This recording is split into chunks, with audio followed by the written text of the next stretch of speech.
স্বরাষ্ট্র উপদেষ্টা lieutenant general Mohammad Jahangir Alam চৌধুরীর সঙ্গে রাজধানীর বাংলাদেশের সচিবালয়ে তার দফতরে আমেরিকা দূতাবাসের চার্জ দ্য অ্যাফেয়ার্স হেলেন লালেভের নেতৃত্বে 6 সদস্যের প্রতিনিধি দল সাক্ষাৎ করেন।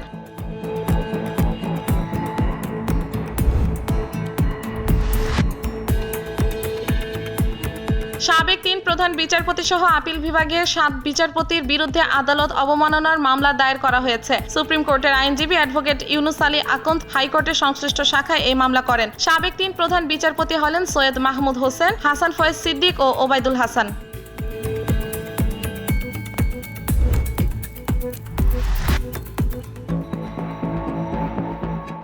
জিটিভির নিউজরুম এডিটর সারা রাহনুমার মরদেহ রাজধানীর হাতিরঝিল থেকে উদ্ধার করেছে পুলিশ। 28 আগস্ট রাত 12:30টার দিকে তাকে অচেতন অবস্থায় উদ্ধার করা হয়। পরে রাত 1:45টার দিকে ঢাকা মেডিকেল কলেজ হাসপাতালে জরুরি বিভাগে নিয়ে গেলে কর্তব্যরত চিকিৎসক তাকে মৃত ঘোষণা করেন।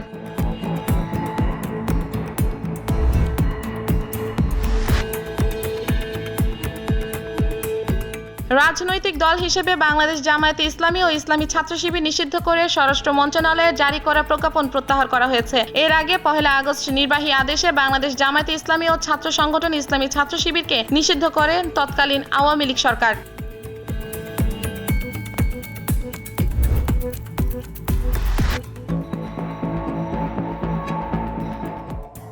আওয়ামী লীগ বাংলাদেশের স্বাধীনতা সংগ্রামে নেতৃত্ব দানকারী দল, ফলে দল হিসেবে আওয়ামী লীগকে নিষিদ্ধ করা সমীচীন হবে না বলে মন্তব্য করেছেন অন্তর্বর্তী সরকারের আইন উপদেষ্টা আসিফ নজরুল। সচিবালয়ে নিজ দপ্তরে সাংবাদিকদের সঙ্গে আলাপকালে তিনি এ মন্তব্য করেন।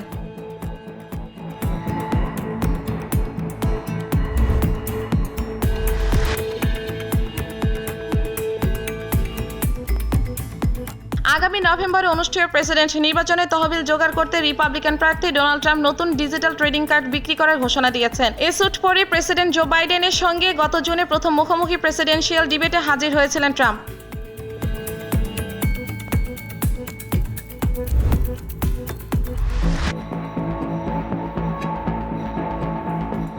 সাবেক প্রেসিডেন্ট ডোনাল্ড ট্রাম্পের বিরুদ্ধে 2020 সালে নির্বাচনী ফল পাল্টে দেওয়ার চক্রান্ত সংক্রান্ত করা মামলায় একটি নতুন অভিযোগ আনা হয়েছে। স্পেশাল কাউন্সিল জ্যাক স্মিথ নতুন অভিযোগটি এনেছেন। ট্রাম্পের বিরুদ্ধে 2020 সালে নির্বাচনী ফল পাল্টে দেওয়ার চক্রান্ত সংক্রান্ত মামলাটি করা হয়েছিল গত বছর।